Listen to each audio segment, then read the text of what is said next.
Welcome back to Retro Rebound. In today's video, we're finally getting into a game that I have resisted talking about for a while until the timing felt at least somewhat right. Today, we're finally talking about one of the superhero GOATs, and that is Marvel Ultimate Alliance. Oh my God, if I had a nickel for every single time I replayed this game, I'd probably have at least like 14 nickels. But anyway, this game is incredible. I am so excited to do a retrospective on it. I imagine many of you are. We've done a ton of Marvel videos here on the channel across Spider-Man, Thor, many others. And I finally want to talk about Ultimate Alliance in this week of a new Marvel movie dropping and reminding everyone of this God tier video game. So if you're new here, welcome one, welcome all to another Retro Rebound video. Consider subscribing if you're into nostalgia content like this. And with that, let's get into the complete in-box experience. Now, you may have already seen, I broke my golden rule. Y'all know, and if you don't know, I am anti-platinum hits. I am anti-greatest hits. I am anti whatever the heck that yellow label that GameCube has on their games. Any of that extra labelage, get out of here. My shelves must be uniform. And I don't like what you're doing with my shells by changing the color scheme. No, bad. Now, there are certain exceptions I will consider but have yet to make, like Budokai 3 for Dragon Ball Z, right? This is a game that, with its Greatest Hits edition, has some bug fixes, has some additional content. So technically, it's the version you want to collect. It's the most complete version. But even then, I'm like, nah, I'm okay. You can keep that complete version. Now, with this version of Ultimate Alliance, there's a bit of a story as to why I went with the Platinum Hits version. So, of course, you have the vanilla Marvel Ultimate Alliance. They came out on pretty much every console imaginable. PSP, PS2, Xbox, so on and so forth. And this game took over. It's by one of my favorite developers, Raven Software. They went on to make games like X-Men Legends, which I know a lot of you love. That was the precursor to Marvel Ultimate Alliance. They went on to make Singularity. They made the excellent Black Ops Cold War campaign. Just anything they touch is literally gold, in my opinion. Like, they have yet to make a whack game. And so there was the original version. Then after that, Marvel Ultimate Alliance got a bunch of DLC in the form of new characters, and that's where the Marvel Ultimate Alliance Gold Edition came around. This is the version that's highly sought after. This game ain't cheap, by the way. $90 is what this cost me, by the way. Very expensive video game for its Gold Edition, because the Gold Edition has all the content on the disc. So you're getting, again, the most complete version, and it's all on disc, so you don't have to worry if the servers go offline or anything. All of your content is here on disc. Then there is, as you see here, the Marvel Ultimate Alliance Special Edition. This is exclusive to the Platinum Hits version of the game. Why did I go with this one? Well, it's still the Gold Edition disc, but the difference is, as you'll see here in the front, it includes the bonus DVD. Now, the Gold Edition has different characters on the front of the box art, so it's something that you may want to keep an eye on if that really matters to you. That's one of the differences here, but that's why I went with the Platinum Hits version, because it does come with a bonus DVD, which we'll read about on the back now. So it says, the world's largest army of superheroes just got bigger. 8 new playable characters. Now assemble your ultimate 4-member strike force from over 28 Marvel characters. Become your favorite legends, then interact with more than 140 characters in this epic action RPG. With innovative combat, playable villains, big deal back then especially, online cooperative and competitive modes. Again, 8 new playable characters, including the Incredible Hulk, Venom, Cyclops, Magneto. And this is the special DVD I was talking about. It is a bonus DVD with behind-the-scenes videos, creating the Alliance, the ink to game process, and more, with an awesome collection of trailers. And then, I love that they have this, 62 Xbox Live achievements for a total of 1250 gamer score points, because there was a time Xbox that mattered. Now they haven't done anything with the achievement system, and PlayStation, in my opinion, has completely lapped them. Now, first thing, just taking a look at the box art, what I love about Ultimate Alliance more than anything is the space that they give for heroes and villains you may not be super familiar with to be on the box art. You have Cyclops, you have Magneto, you have Blade right there. I Love that. I love this game for that, especially as I've gotten older, got more into comics. I started to explore the roots of these superheroes. This was major in the terms of introducing young gamers like myself to the expansive Marvel universe. We'll talk about that more when we get into the actual game. For now, you crack it open. It says here, Marvel Ultimate Alliance Special Edition with the Platinum Hits label. You have a normal Marvel Ultimate Alliance manual. All versions come with the same Marvel Ultimate Alliance. And then beneath that, you would have your bonus disc DVD, which will slide out of the slot here.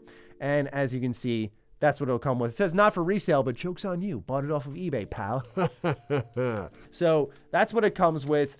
You can watch this on eBay if it doesn't matter to you. The Platinum Hits version that I found did not cost more than the Gold Edition, which is why I pulled the trigger, because I'm like, you know what? This seems like the best version you can get out there. And if you want to just get the Gold Edition and watch the documentary online, you can do so. But I wanted to have it on disc because y'all know how I roll. Now, cracking open the manual. This one, I'll accept that it's black and white because there's so much about this game I love, and plus the bonus disc DVD, it's like, okay, I'll allow it. So they go through combat basics, things like different combo attacks you can do, knock up attack, trip, stun, flying smash, important stuff because certain enemies are weak to those combos, so they want to make sure you're properly introduced to that. There are hot swapping superhero powers, things that you can do specifically, like Wolverine's Rage gets its own section down here in the bottom left. Love to see that. Improving your characters, because this is an action RPG. There's multiplayer. You could play online co-op, which was awesome. Love that, especially like when I first got my 360. That was such a cool moment, man, because I played this game so many times on PSP, of course. I played it on PS2. To get it on the 360 and play online with some buddies was great. But anyway, the manual ends there with some credits. They have a promotion for the new movie premiering on DVD August 8th, 2006, Ultimate Avengers 2. And then on the back, a promotion for Last Stand. Pretty interesting to see that, isn't it? So yeah, cool promotions, great throwbacks, all involved. That's what you get in a complete in-box Ultimate Alliance copy for the Platinum Hits Special Edition. Now for the game. Unfortunately, the ports that Activision brought out for Ultimate Alliance 1 and 2 have now been canned because they lost their Marvel Games licensing deal. And because of that, the ports of these games that were okay remasters when they first came out, like the ports on PC, not good at all. But they eventually fixed them. It was a big problem, though, at first. Now you can't buy them. If you already were to have bought them, though, the great news is you could re-download them like I personally did. But that's why, again, the price for this game has really gone up. Because a lot of people are like, are they ever going to come back? Now we see, of course, Marvel's changing of the hands with the Marvel games. Now they're handing it out to really anybody. It's not like back then where Activision had it exclusively for years and years, where Treyarch was making Spider-Man games, they had Beanox making amazing Spider-Man games, so on and so forth. Now it's really anybody can have it, so these are more valuable than ever before. What I love about Ultimate Alliance is the introduction it had to so many major Marvel characters that we know and love today. Let's talk Deadpool, the merc with the mouth. For me, this was so crucial. I love Deadpool, but I remember when I was playing this game, you know, we're young, right? You saw 2006 on the back of the box, so I was just about 10 or 11 at the time of this release for the special edition, mind you. And, you know, this is a game that when I picked it up and I saw a guy with 2 swords, he had 2 guns, and he had these abilities, like if you held the right trigger and X, he would like take a knee and just bah, bah, bah, bah, bah. I'm like, wait, but he's supposed to be a superhero. And I find out he's this anti-hero and he's a smack talker, but I didn't know how goofy he truly was until we got more exposure to him. But I just thought he was this badass with swords and guns, and I was all over Deadpool. There was not a moment in my party through all my playthroughs that Deadpool wasn't there. I love Deadpool so much. This game is why I was introduced to him, among many other heroes and villains. That was what was so cool about this. They mentioned on the back here 140 characters, and that's true. mainstays like Nick Fury. I remember when people were getting introduced to Nick Fury and S.H.I.E.L.D. and all this stuff, I was familiar with it like many others because of Ultimate Alliance. Like, it just explored comics in a deep and meaningful way. To even things like comic book missions. You would find comic books that were collectibles around the levels, around hubs that you could explore, and you'd be able to play missions based off actual comics. That is so awesome. I cannot get over the amount of fan service that to this day this game has, and it's still amazing. It's also just little things like, as you move throughout the game, you'll have little hubs you can explore, like Stark Industries Tower, and a number of other, Doctor Strange's Manor, and you can talk with characters, and there's like dialogue trees, and there are light RPG elements here that are really cool. Like, you'll do certain quests and get skill bonuses. There's mini games you can do to unlock characters. Like, you could get Blade through one of the claw machines, which was such a cool moment. I always remember discovering that in the carnival. Oh man, I love this game. You're going to hear me say that a lot. Just the amount of discoverability packed within this game. I will forever be thankful for it, because as many of you know, I'm a diehard Marvel fan, but I'll say this up front, and honestly, I was a Spider-Man fan growing up. I was not a Marvel fan. I was a Spider-Man fan. This is the game that made me a Marvel fan. It made me care about all of these heroes, because one thing that they did that was really cool was the team chemistry. As you put together these teams, you get team bonuses. And so when I put together a group and they referenced like a comic and you'd look into it, like just for a very simple example, right? You'd put together the Fantastic Four and you'd hear the amazing voiceover guy going, Fantastic Four. I was like, whoa, wait, who's Fantastic Four? What's that, right? Of course, I knew what that was at the time, but just again, as a brief example of the team bonuses that would unlock. And if you had like an all-woman team, you get like a 5% damage buff and so on and so forth. So there were all these cool ways to mix and match party members that encourage you to do so. But of course, you all know, like, RPGs, near and dear to this heart of mine. And so I was all over this because of the progression elements. That's one thing I love about this Ultimate Alliance that they never did again. The skill trees. There was choice and consequence in one mission. Nightcrawler and Jean Grey. Hello? Peak fiction moment right there. Wow. I will never forget that moment. I won't ruin it for you if you haven't played it, but oh my God. They put an amazing choice, and that choice would define your party to some extent. So there were just cool RPG moments littered throughout, and not like, Wasteland 3, like hardcore branching narrative, but there was, again, dialogue trees, being able to talk to random characters, ask them questions, get to know Black Widow, for example, someone who was pretty new to many of us at that point in time. Being able to talk with her and learn what she's here, what she's doing, what's her relationship to Nick Fury, what she knows about S.H.I.E.L.D., how she got involved, even though she's like an ex-Russian agent and so on and so forth. Like, that was really cool growing up, was getting to explore those options and then having the choices and the power to dictate how certain things came about. Awesome. But I mentioned chemistry earlier. That also ties into the gameplay where you do like everyone's super attack at once. And I remember Deadpool's was just taking out his guns and spinning in circles and shooting. Again, iconic. This was the game that made me fall in love with Deadpool because they, I think, captured him really well. But also Nightcrawler is one of my favorites, even up to Marvel Ultimate Alliance 3. Like, Nightcrawler's always in my party because he's broken. I hate to say it because I know it's a single player RPG. I'm not trying to sound too much like a sweat here, but my man Nightcrawler needs to be nerfed. He is broken. I don't know how you couldn't have him in your party, but he's always zipping around doing a ton of damage. And I think those ultimate attacks, when you combine them all together, it's like this moment of realizing that this is a true superhero squad and they're fighting against such a strong villain that they really need to team up. And eventually what this game kind of evolves into is a Marvel amusement park where you're just visiting all these locations, seeing all these characters. And I love how naturally they wove them in, right? Like how seeing someone like Bullseye in the beginning of the game makes sense, fits just right. The representation here, though, incredible. So in the story, you're fighting against Dr. Doom. And I love that they made him a central villain because if you're to ask me, like, the only good thing about Fantastic Four is Dr. Doom, but well, let's not get into that, okay? Not a big Fantastic Four fan, if you couldn't tell. But I love Dr. Doom, and they made him such a threatening villain in this game. right? The presence he has, how continuously on screen he is, and how he is so strong and so smart that these heroes from all over really needed to band together because he threatened their very existence, to the point of him reaching out to Asgard and then back to Earth. You know, he's just this multi-planet threat now. Even seeing Silver Surfer and Galactus, just no hero was spared their moment in this game, right? Again, there are certain ones, like I talked about Blade, right? He's on the back of the box here. You get him in a claw machine in Murderland, I believe it's called.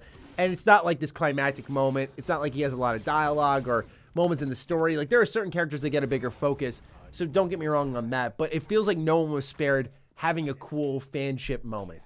And I think what was amazing is seeing familiar faces like Spider-Man, Captain America, Iron Man, you know, ones we of course came to know and love and were very familiar with, but standing alongside someone like Blade, where I'm like, this guy's got a sword and he looks like he means business, and he doesn't have the fancy costume. He's just got a long leather trench coat. Like, what's he gonna do? And he's got this deep and raspy voice thing. He's ready to kill someone. I'm like, whoa. I just think that mixing and matching was one of the game's greatest strengths, because you just were always interested growing up, at least in my case, in finding out who these characters were, and their expansive skill trees made it worthwhile. So as you're playing the game, people would level up. You would take skill points and allocate them to different parts of their stat tree, and you'd upgrade certain abilities and how much damage they did. You could also upgrade, again, their stats. You could find items in the world that would increase, like, your strength, dexterity. So you'd maybe swap to a different party member to give them the strength bonus, because maybe they would benefit from that more.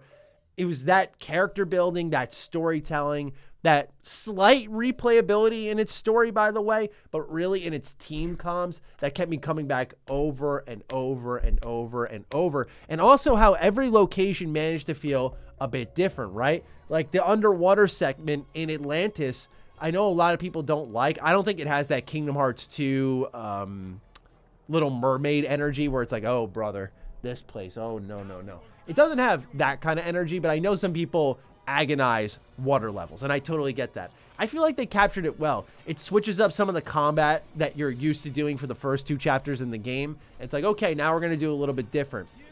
And then you go back to basics. And then you're in space, and you're fighting Galactus, and these big, huge boss fights. So cool. Have you ever loved something so much that it sometimes is hard to find the words? I hope I haven't shown that too hard in this video as I try to explain to you all why this game means something across its comic book missions, its story, its RPG elements. I hope I have done it a service, because it's one of those games that I call it love paralysis. Like, you think about it, you're like, oh yeah, oh, there's so much about this game that they get right and that I love, and as the years go on, it only gets even better. One thing I do want to talk about is the DLC. So the game comes out, it already has an excellent base roster, and then you could buy the characters. I remember, I think I was playing hooky one day, and I bought all the DLC characters because I still love getting achievements and trophies, by the way. I'm a platinum trophy hunter to a mild extent, I'd say, nowadays. Like, I will go for platinums pretty often, but I don't get platinums that will make me suffer, pretty apparently, or waste my time. Like, I remember, just as a quick offshoot example, we'll get on topic, is Neo 1. I love the Neo series so much, but Neo 1 had a trophy that had you max out the blacksmith, and you had to just farm a mission for like 8 hours, and that was just terrible. Like, that wasn't fun at all after playing 90 hours of the game to do another 8 hours of the same mission, because you had one trophy left. You're like, okay, I guess I'm just going to go through with this. So I am still an achievement and trophy hunter, just not as extreme. But back then, I would put myself through my death rows and make sure I got all the achievements. So you already know when they added new characters in this game that you could buy and download, and each of them had their own achievements, Maddie was on the scene. So yeah, you'd get characters like the Hulk, Venom, Cyclops, Magneto, so on and so forth. Juggernaut was one of them that was really cool. And it just added more to the game, right? As the roster got bigger, so of course did the replay value. And I think retroactively, I love this game more and more, because with the second Ultimate Alliance, which we'll make a dedicated video to at some point, but with the second Ultimate Alliance, they tried to keep the RPG elements, right? Because one of the first choices you make, and really the only choice that you make that has serious consequences, is during this superhero civil war, which, by the way, Ultimate Alliance 2 did it first, not Captain America Civil War. I digress, though. I always like to remind people of that. They're like, wasn't that movie great? I'm like, I already saw that movie years ago. Anyway, Ultimate Alliance 2 steps away from that. You do have the choice in the beginning on what side you want to be, like pro-superhero, anti-superhero, so on and so forth. But it got away from what I thought was great, which was the role-playing roots in this game. And then Ultimate Alliance 3, I love, but what a messy video game. It felt like it was supposed to be a freemium game with how many different currency levels they have. It's fun combat-wise. You could feel that Omega Force was involved because they were. You could feel the Muso elements throughout because they love their multiple currencies and their reward loops. I just felt like this one was a little too scattered, but it was another game full of fan service, a lot of fun there, but it severely took itself away from the role-playing roots, and even the mere combos just completely removed itself from it. So as the years go on, the reason why I love this so much is it holds now the true Marvel RPG in a lot of ways. Like, this is the game, right? They didn't evolve upon the formula introduced here. They just rehashed it twice in a row. And I never understood why, because it's not like this game failed. As you can tell, 3 versions sold really well. It was like the pinnacle, I'd say, superhero game up until the Arkham games came around. So I don't know why they stepped away from it, but it's just, yeah, as we get deeper into things, it feels more and more like this game matters a lot, and it's super important. It's a big part of video game history. And again, you got to highlight the building blocks. X-Men Legends and X-Men Legends 2, these were significant and very important video games that were loved by many thousands. And because of its success in an X-Men universe, when X-Men was popping off, they took a major leapfrog step forward, right? Imagine going from, we're doing just X-Men to, we're doing the entire Marvel roster. And that is insane. Because some of these bosses have their own individual mechanics that you'd have to overcome. There's also the combat itself. I mentioned very briefly when we were going through the manual, but one thing I love about Ultimate Alliance 1, it's very simple combat, right? You have X as one of the attack buttons and circle as one of the attack buttons. So you'll do like X, circle, X. That's a sweep. X, circle, circle. It's a knock-up attack. What was great, though, is you'd be mixing and matching these combos with your abilities and certain abilities from certain heroes that were good in certain situations. So there was always a little bit of combat flexibility. It wasn't deep, but it was flexible enough. And I think the game's design was smart enough that they used it wisely where combat situations were intriguing. And the reason I mention all this is because going to Marvel Ultimate Alliance 3, flashy, fun looking, but removed all those combo elements, the sweep attack, the knock-up attacks that some enemies were weak to. Some enemies would take 0 damage until you hit them with a knock-up attack, and then you'd have to like really get on them and like keep punching and pounding away because you're like, nah, you can't get back up, son. We need you to stay down because otherwise you're going to disrupt the pacing of this combat scenario. So there's just smaller elements like that that I think matter a ton that could have been evolved upon. They just didn't. They just didn't. So it's kind of frustrating, the history of Ultimate Alliance. I still love Ultimate Alliance 2 and 3, but this game's one of the best of all time. Seriously, it is that good. If you have yet to play it, it is excellent. The question is, what version do you play? 360? Do you play it on PlayStation 3, PS2, PSP? Do you try to get the ports? Now that the ports have been mostly fixed, if you can find a way to get your hands on them, I'd say do so. It's unfortunate, though, because it's only available digitally. So I believe even if you were to get a code on like one of those like G2A type of websites, I don't think you'd be able to download it anyway, because I don't believe it's available on the storefront at all anymore. So I wouldn't say you'd be able to take any route. So my suggestion would be 360. The sad reality is not back compat. So my fingers are indeed crossed that, you know, maybe when the Activision deal goes through with Xbox, that they do revive some games for back compat. Or I think more likely is they revive the ports of these games, because the ports did have the DLC. The ports did bring in these DLC characters, so it wasn't like you were missing something on the other end of the stick. Well, they initially did not have it. Again, once they fixed it and they added this content in, this was one of the things they added in, the missing DLC, and they did it for free. So I am hoping that they will, Xbox being they, will bring it back to maybe Game Pass. That'd be awesome to see. So fingers crossed on that they can figure that out. But I imagine there's a lot of licensing stuff. So that's why I think this game's only going to go up in value. I figured even if they bring it back, like I want to have this physically just because of, again, we saw how quickly it got delisted. how quietly it got delisted, by the way, and how quickly all these games went up in value. The Activision Spider-Man games, the Activision superhero games of all kinds are so expensive now. So I feel like I've said all I really wanted to about Ultimate Alliance. It is a phenomenal superhero game, near and dear to my heart. Excellent combat, excellent story, excellent fan service, wonderful collectibles. Just a must-play, in my opinion. A must-play. So, do you love Ultimate Alliance? Let me know down below which version you love, which version you played the most. For me, it was the PSP. As I've said many times before, growing up, traveling a lot, PSP was my homie. And so I loved playing that here on the go, and then playing it on the console some more and playing it over and over and over. I remember one time I literally sat outside my house and beat that game. Like I was playing it that much that I was outside of my normal gaming zone and I had completed a playthrough. Crazy to think about. I was at my bus stop. I remember it that well. That's how many playthroughs I've done. So yeah, fantastic video game. Do yourself a favor. Play it if you have yet to. And with that, let me know what you're thinking of Ultimate Alliance in the comments down below. I'll see you all in the next Retro Rebound. Peace out.